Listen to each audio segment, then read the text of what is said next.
Béni ce matin. Amen. C'est une grâce pour nous de nous retrouver encore dans la présence de Dieu. Prière et que le Seigneur Dieu te fasse un moment du bien. Amen. Le secret d'un peuple puissant. Nous avons commencé à parler sur le secret de la puissance de Dieu. Il y a des personnes qui sont disposées à prier. Il y a des ceux qui peuvent jeûner. Il y a des ceux qui peuvent se priver de beaucoup de choses. Mais retenez une seule vérité. Si vous aspirez à la puissance de Dieu, l'Éternel nous a déjà montré quel est le secret de sa puissance.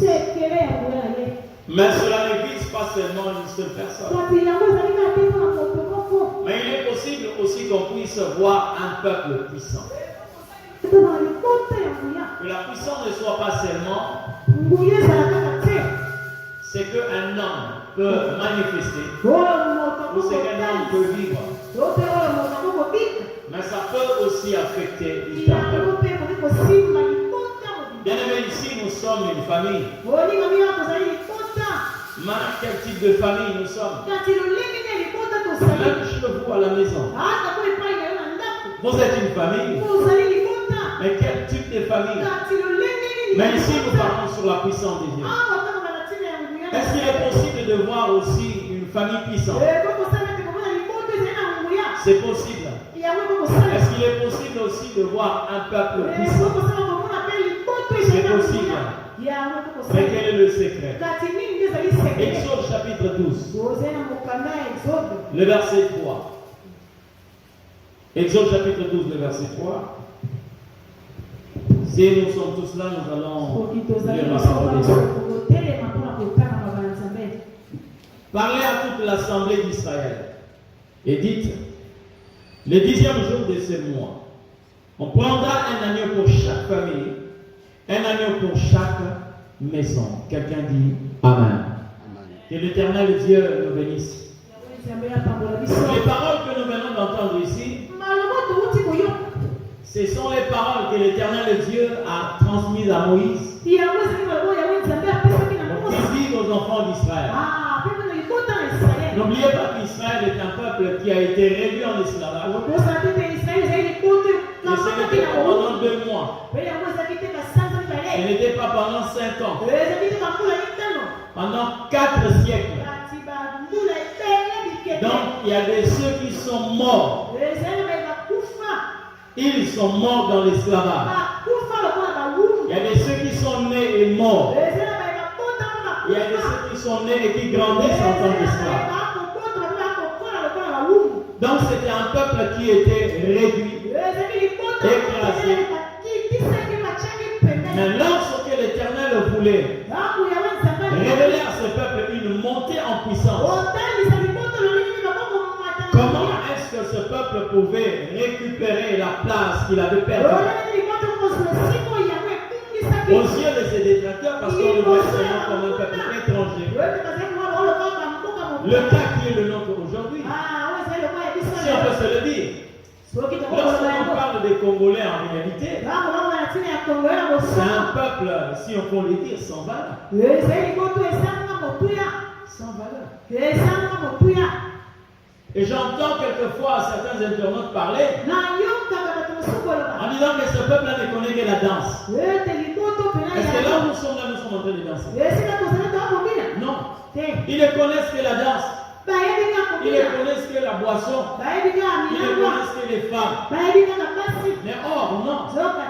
Même quand vous arrivez dans certains aéroports, vous venez quelquefois 5, 6, voire même 15 nationalités. Lorsque vous voyez un Mauritanien se pointer avec son passeport, non, lorsqu'un Mauritanien se pointe avec son passeport, on prend le passeport, on regarde, on le remet. Un Américain qui donne son passeport, on regarde, on le remet. Maintenant, c'est le passeport congolais. Le devoir d'officier d'immigration, non seulement qu'il les regarde, mais il les retourne, il vous regarde, il rapproche.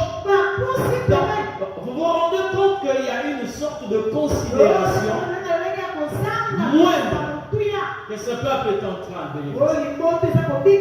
Mais est-ce qu'il est possible que celui qui est écrasé, négligé, se remonte en puissance? C'est possible.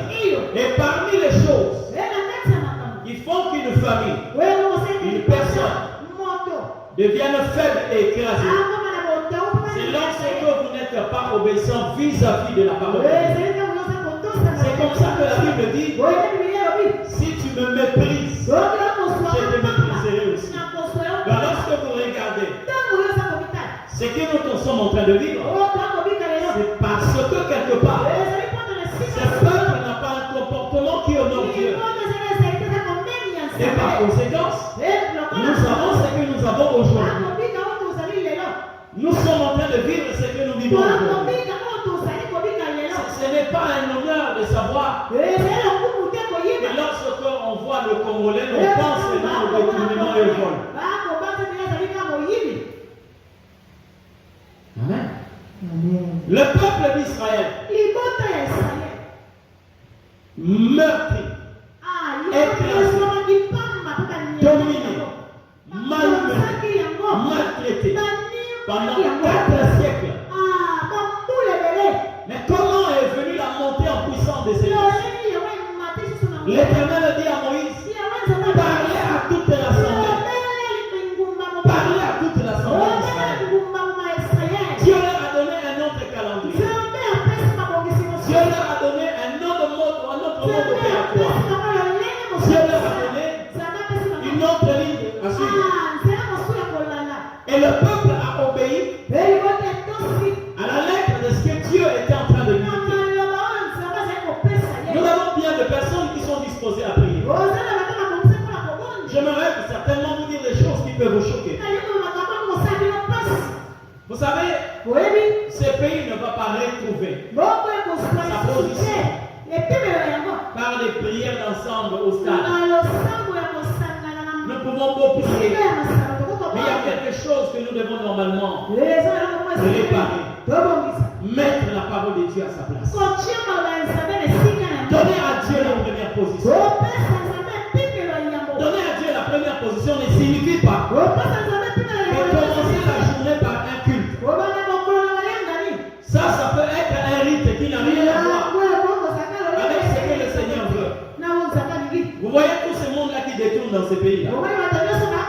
Les matins, s'ils ne sont pas de ceux qui font le signe de la croix, ce sont de ceux quelquefois qui se mettent à genoux et qui lèvent la main en se faisant semblant de prier. Et quand ils se lèvent, ils rentrent dans les détournements. Ce sont aussi des gens qui ont des pasteurs. Mais qui la présence des pasteurs ne leur dit absolument rien de leur comportement. Ce n'est pas ce qui va faire changer le pays, non. On voit quelquefois ces gens-là avec 15 pasteurs. Un seul individu. Avec 15 hommes de Dieu. Qui le fréquentent à tout moment. Mais lorsque vous regardez son comportement, sa conduite, pire qu'un païen. Dieu dit à Moïse, parle à l'assemblée d'Israël. Et si vous voyez le peuple d'Israël, c'est libéré de l'esclavage. Donc il a connu pendant 4 siècles. Il n'y a pas de magie. Le secret, c'est de faire ce que l'Éternel vous demande de faire. Un peuple qui obéit à l'Éternel est un peuple puissant. Un peuple qui obéit à l'Éternel, c'est un peuple puissant. Lorsque je parle de l'obéissance, c'est pas dans le sens des choses que toi tu aimes. C'est dans ce que Dieu aime que tu fasses. Mais aujourd'hui, nous avons des personnes qui veulent utiliser le nom de Dieu comme une couverture lorsqu'ils peuvent croire. Amen. Nous avons besoin de ce genre de personnes pour qu'ils changent leur manière d'être. Dieu n'est pas un parapluie qui peut nous épargner quelquefois de la pluie. Non, non. Dieu est celui qui dicte notre conduite. Il est celui qui nous conduit et celui qui nous dirige. Dieu ne doit pas être comparé à un véhicule. Parce qu'il y a des gens comme ça. Lorsqu'on voit un véhicule, il est grand. Il a plus de capacités que moi. Mais c'est moi qui le dirige. Je peux m'arrêter là où je veux que le véhicule s'arrête. Je peux aller vite là où je veux que le véhicule aille vite. Je peux donner au véhicule une direction. L'Éternel n'est pas comme ça. Dans sa grandeur, c'est lui qui nous conduit. Dans sa grandeur, c'est lui qui nous donne la ligne de conduite. Dans sa grandeur, c'est lui qui nous détermine quand nous devons parler et c'est lui qui nous dit. Amen. Marcher avec Dieu, mais tout en ayant la pensée de vouloir dicter Dieu, n'est pas la véritable spiritualité. N'est pas la véritable relation avec le Seigneur. Aujourd'hui, j'ai vu des personnes qui n'ont pas la possibilité de pratiquer la parole de Dieu, mais qui une fois au lit, ils prennent la Bible, ils les ouvrent et ils mettent sur leurs cheveux. Vous avez déjà vu ça? Même certaines personnes ici peuvent aussi être comme ça. On a pris une Bible ouverte, on a placé au chevet de son lit. Laisse-moi te dire, les sorciers les plus talentueux ont des Bibles quelquefois plus propres que la tienne. Non seulement ils ont la Bible, mais ils ouvrent aussi la Bible. La seule différence entre celui qui a la Bible n'étant pas sorcier et celui qui a la Bible étant sorcier, c'est seulement dans l'applicabilité de ce que Dieu dit. Tu ne peux pas avoir une parole de la part du Seigneur et que tu n'es pas capable d'appliquer. Amen. Amen. C'est comme ça que vous verrez des peuples faibles. Faibles.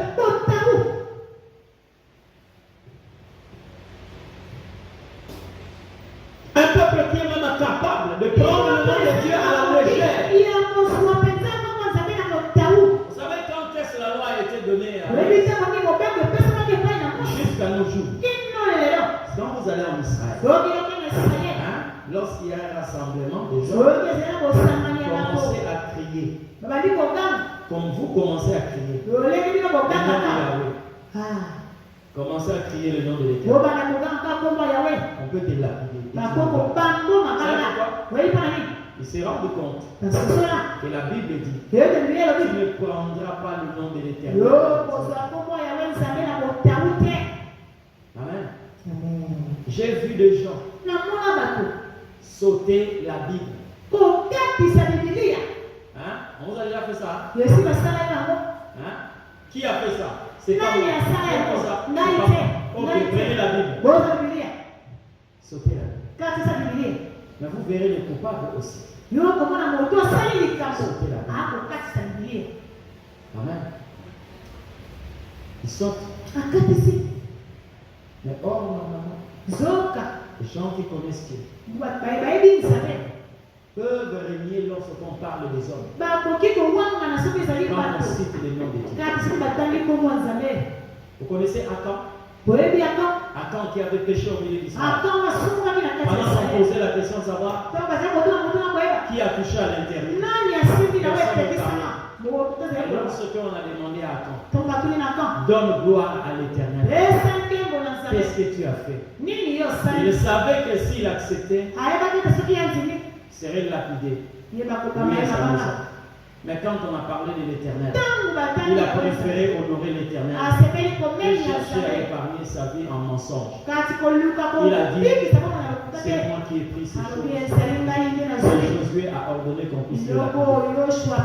Il a été lapidé, tué, lui et sa maison. Au moins, il avait cette crainte du nom de l'Éternel. Lorsqu'on lui a cité le nom de l'Éternel. Mais vous allez voir aujourd'hui les gens, surtout dans ce pays.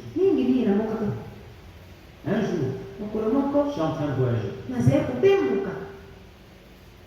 J'arrive Au beach. Na beach. Ah, votre document. Ah, la kisa mukanda. Nataka ici. Alors l'autre me dit. Mon soeur lui là. L'autre ne dit pas. Je connais le pasteur. Ah, na hivi sasa baba tulipate. Le pasteur. Baba tulipate. Les escrocs là, les gens. Hivi bwana. Alors j'ai voulu réagir. Na lukati koloba. Kwa luna ngate. Tika. Je le sais. Atiki. Parce que certainement en parlant, Wewe tena koloba. je voulais lui poser la question de savoir. C'est un officier de la police. Je voulais lui poser la question. Est-ce que vous mesurez la gravité des choses que vous avez faites? Donc j'étais prêt à lui mettre en face. Parce que je sais que je suis correct avec Dieu. Et je sais que si je dis quelque chose de mauvais, ça va. Mais le Seigneur dit, mais quelquefois vous allez vous poser la question de savoir pourquoi est-ce que nous vivons tous ce que nous sommes. Il y avait un homme de Dieu qui est parti aux États-Unis. Cet homme-là était parti sur invitation parce qu'il devait assister à une conférence. Alors quand il arrive à l'aéroport, il présente ses documents. Il y avait un petit défaut par rapport à ses documents. Alors, l'officier qui était là lui a demandé d'être en quarantaine. On était en train d'étudier son cas. Alors, pendant qu'il était en train de parler, vous savez qu'il y a la fouille, non? La fouille. La police qui arrive, on fouille. Alors, l'autre a ouvert la valise pour voir. Il a vu le col pastoral. Pose la question. C'est pour qui? Il dit non, c'est pour moi. Il pose la question. Tu es pasteur? Il a laissé cette valise. Il est allé dire au jury. Cet homme-là que nous avons interrogé. C'est un pasteur. Le shérif a laissé son bureau. Il lui a posé la question, vous êtes pasteur? Mais quelle est la raison de votre présence aux États-Unis? Il a regardé. Il lui a d'abord présenté des excuses. Et pourtant, c'était son droit. Parce qu'il voulait vérifier quelque chose. Il lui a présenté des excuses. Et il a demandé qu'on puisse le mettre dans le véhicule de la police. Là où il va. Vous voyez la culture d'un peuple qui connaît Dieu. Amen. La culture d'un peuple. Donc, ça dit, et lorsque vous regardez, vous vous rendez compte que réellement, c'est vrai qu'il y a aussi des faux là-bas. Mais la culture d'un peuple, vis-à-vis du sacré, est-ce que quelquefois on peut vivre ça ici? Ne crois pas. Autant depuis Bill Clinton, chaque président américain qui accepte le fauteuil présidentiel organise un dîner avec des figures. Il y a des politiciens. Mais il invite aussi les hommes de Dieu. Alors, il y a le révérend Billy Graham qui était invité. Pendant qu'il était en train de venir, il est tombé dans des embouteillages pas comme le nôtre. Là-bas, on n'a pas de deuxième bande, on n'a pas de sens unique. Et il s'est rendu compte que normalement il devait quitter à temps. Mais là, parce que tout le programme était affiché. Sur l'invitation. Mise en place, arrivée des invités, le du président, le début de... Voilà. Et quand il regarde, il voit là où il était. Et là où il y avait la cérémonie, il s'est dit non, je vais arriver. Alors il prend le téléphone, il appelle le protocole. Il s'est excusé. On ne peut pas arriver parce qu'à ces heures-là, le président va déjà être là. Alors on a fait signe au président. Et le président dit non, petite vie de venir. Mais pourtant, selon le protocole, la dernière personne entrée, c'était le Seigneur. Et quand il entre, c'est tout le monde qui le salue et qui va le promener. Alors, ils ont insisté en disant que le révérend, vous devez arriver. Le président dit, il n'y a pas de problème, il connaît les situations, vous pouvez arriver. Il est arrivé en dernier. Vous savez ce qui s'est passé? Quand il est arrivé, discrètement, il voulait entrer. Mais quand il a fait son entrée dans la salle, c'est le président d'abord qui s'est levé. Et après, toute la salle qui s'est levée. Comment est-ce que Dieu ne peut pas honorer une telle personne? Parce qu'il ne prend pas cette position par rapport à Billy Graham, mais il prend cette position par rapport à l'éternel dont il est serviteur. Comment est-ce que Dieu ne peut pas bénir une telle personne? Toujours dans ces pays. Il y a un homme qui est arrivé aux affaires, mais qui était en train de travailler dans son église. Il était baptiste. Dans leur église, il s'occupait de la tribu. C'est lui qui avait la responsabilité des espaces. Mais à un certain moment, oui, les gens travaillaient, ils venaient, ils vérifiaient et tout. Mais après la semaine, il a été proclamé.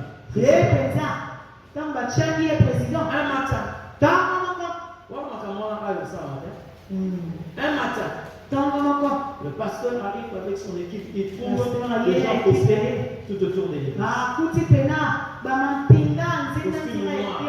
Lunettes fumées, costume noir, lunettes fumées. Vous comprenez que lui s'est dit certainement ils sont arrivés pour arranger le terrain, sécuriser le terrain, certainement il viendra aujourd'hui. Et quand le pasteur arrive, se rend compte qu'il y a déjà des véhicules qui sont là. Quelques personnes, et il pose la question, il dit, il était déjà là. C'est vrai. Comment ça? Non, il est dans les instances. Il croit qu'il est en train peut-être de s'exprimer. Il a attendu 5 minutes, 10 minutes, 15 minutes. Mais non, 20 minutes. Il s'approche et il trouve avec les gants en train de travailler. Il dit, non, tu peux faire ça. Dieu m'avait ici. Mais je ne suis pas président. Il aura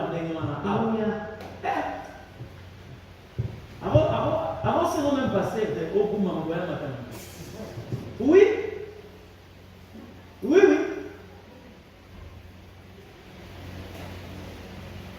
Mais quand un peuple honore Dieu, Dieu finit par honorer son peuple. On peut tout dire.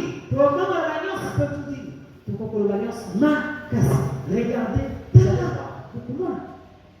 certaines nations, de grandes nations, il y a des sœurs qui reconnaissent que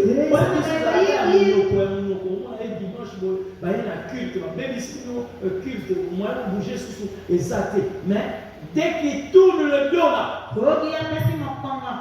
what de lui? Quand il finit la fois, il appelle un conseiller là. On vire moi cet argent là. Et tout. Donc vous vous rendez compte que Dieu n'est que une simple couverture. C'est non l'âge. Mais il y a autre chose à l'intérieur. Amen. La puissance d'un peuple réside dans l'obéissance de la parole de Dieu. Même dans une famille.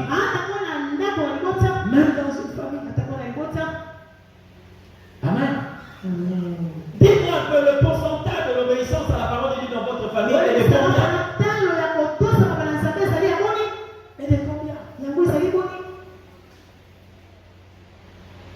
Israël a fait cette remontée en puissance parce qu'ils ont appliqué ce que la parole de Dieu. La parole de Dieu. Ce qu'ils mangeaient, c'était une dictée venant de la parole de Dieu. La position qu'ils avaient adoptée venait du Seigneur. Ils pouvaient aller se promener, mais Dieu dit restez dans vos maisons. Restez dans vos maisons.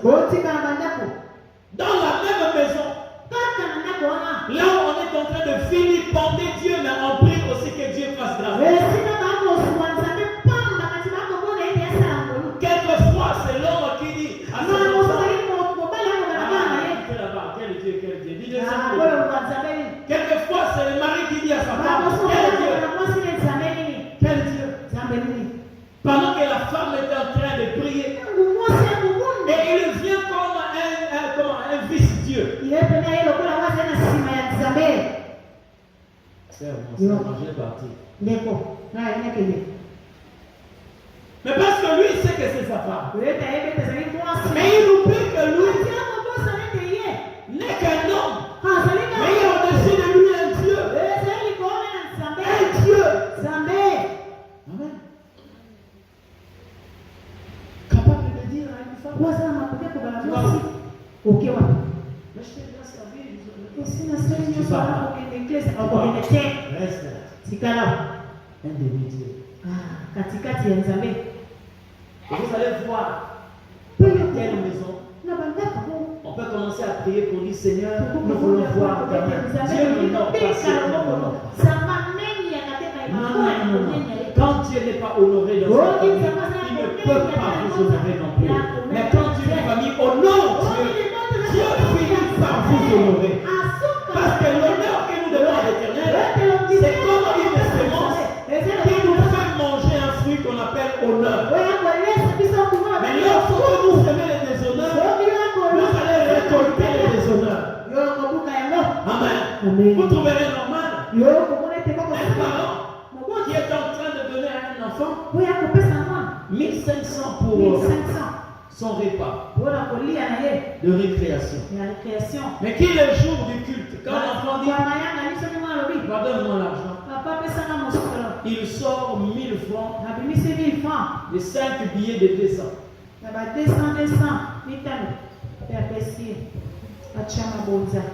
5 enfants, chacun 200 francs. Dites-moi un peu, dans une telle maison, est-ce que l'Éternel Dieu est là? Je crois pas. Je crois pas. Si Israël est vu un peuple puissant, c'est parce qu'ils ont obéi à la foi. Amen. Ils ont obéi à la voix du Seigneur. Je te partage un témoignage. Dieu est quelquefois compliqué. J'ai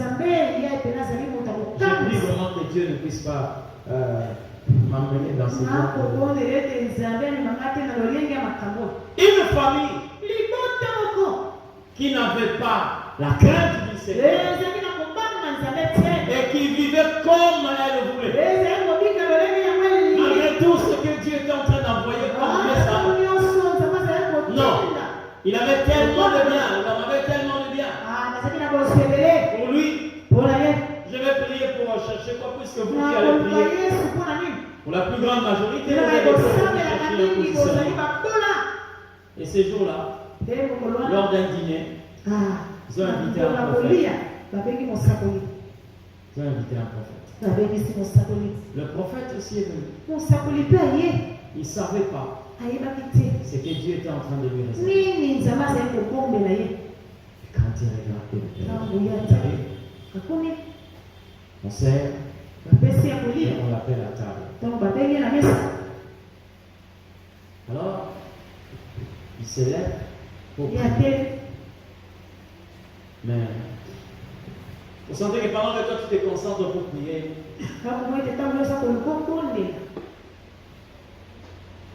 Dieu nous communique une pensée.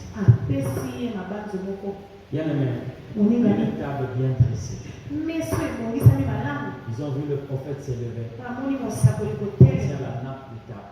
Il tire la nappe jusqu'au fond. Tout ce qu'il y avait comme assiette, couvert, tout à terre. Oh, mais c'est quoi ça? Le prophète dit ainsi parle l'Éternel. Dans les jours qui viennent, vous serez devant une table vide. Bien aimé, faut bien avertir. Ça n'a pas fait 2 mois. Nous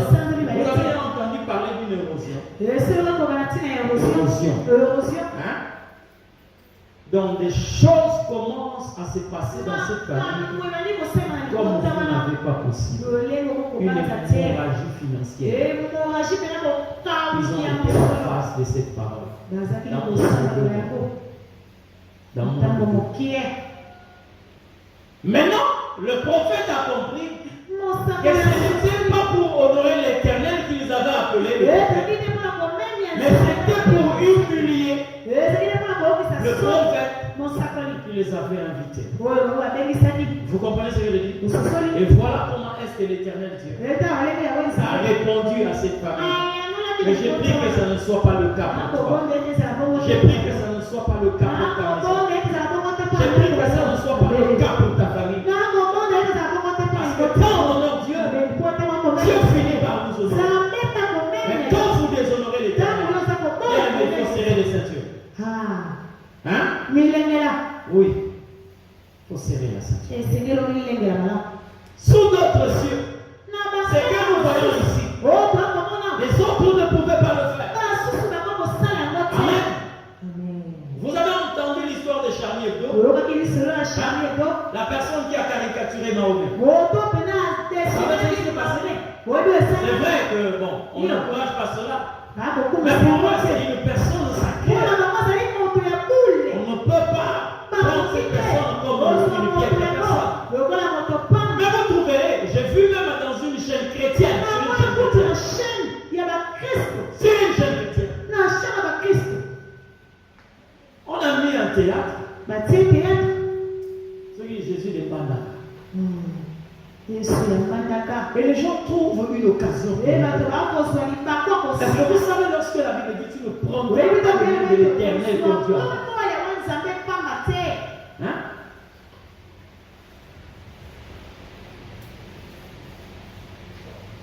Nous avons des lois qui interdisent.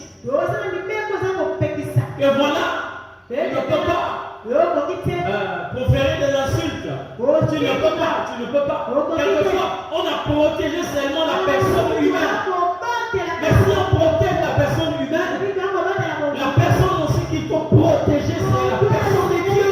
Il y a des constitutions qui ont des lois. Comme tu ne peux pas toucher au nom de l'Éternel. Tu ne peux pas. Ici, c'est l'en face. Ceux qui sont venus, ça, la mort, le cimetière. Ne travaille pas le samedi, soir et dimanche. C'est-à-dire, ouais, la journée d'aujourd'hui. Si vous voulez aller déposer, vous allez déposer. Oh, bisoko, dimanche, n'a pas envie les arrêter. Mais pourtant, ces pays-là, et ils savent que nous prions beaucoup. Il y a de ces choses. Je préfère cette nation qui hein? Aujourd'hui là, Ozala nani, Tambola Praza, Congo Brazzaville Mobuba, Okomona Tama Tama Mobuba,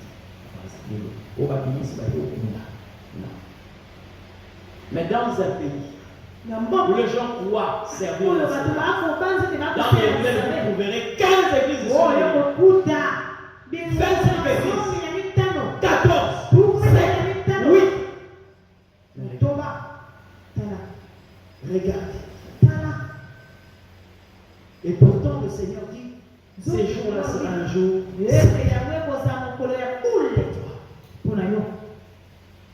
Amen. Vous trouverez des gens qui sont en train de faire ce qu'ils veulent. Comment est-ce que vous pouvez prendre une église? Les statuts d'une église.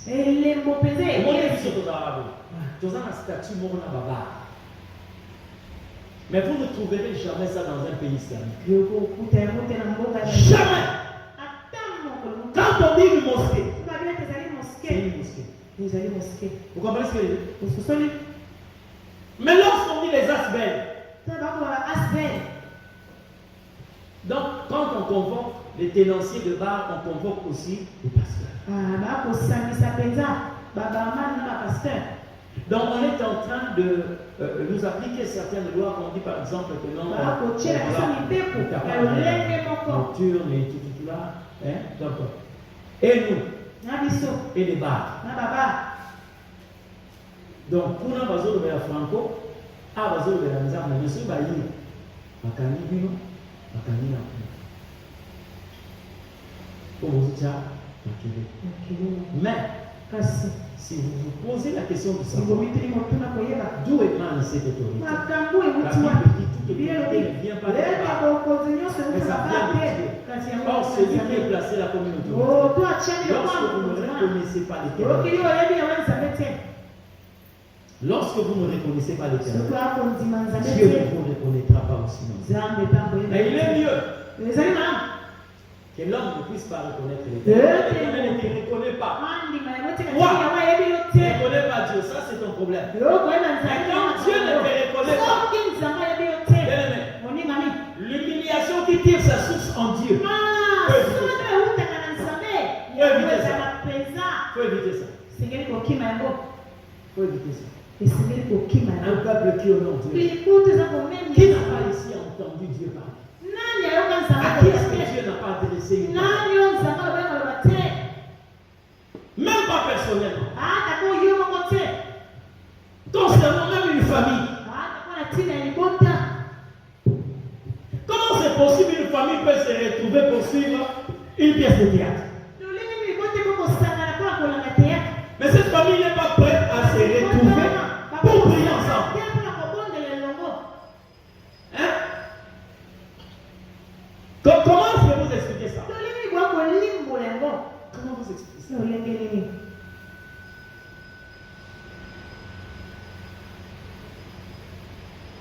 Où est la place de Dieu? Et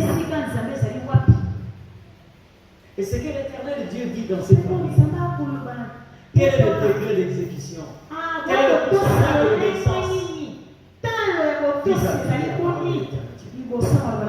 Mais moi, ma Bible me dit, parents, élever les enfants, c'est le chemin qu'ils doivent suivre. Lorsqu'ils deviendront grands, ils ne vont pas s'endetter. Amen. Ils ne vont pas s'endetter. On est prêt à payer les études pour scolariser les enfants. C'est une bonne chose. On n'est pas capable de payer les prix pour que nos enfants s'approchent. Et on trouve ça normal. À moins que ce soit dans une autre occupation. Par exemple, aujourd'hui, il y a des universités, malheureusement, qui fonctionnent les dimanches. Vous comprenez?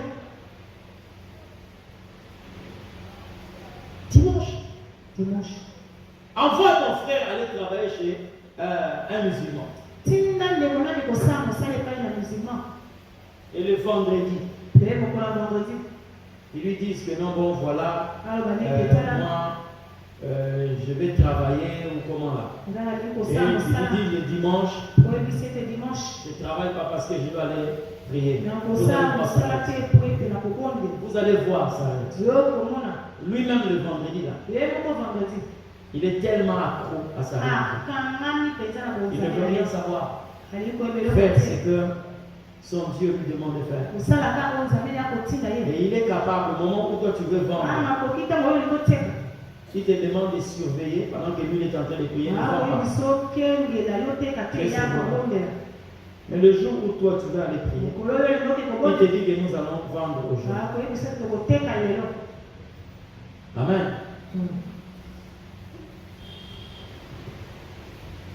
Quel est le respect que vous avez vis-à-vis de la parole du Seigneur?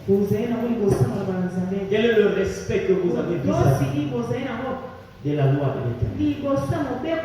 Et voilà ce que nous sommes en train de dire.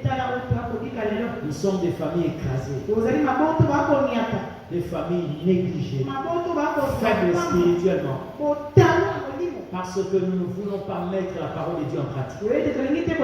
Au-delà de ça, nous avons entendu une invitation à la malédiction pour dire viens chez nous. Parce que Deutéronome 28 dit ceci. Si tu obéis à la voix de l'Éternel et tu pratiques sa parole, tu observes ses commandements, voici les bénédictions qui seront ton partage. s'attacheront à toi.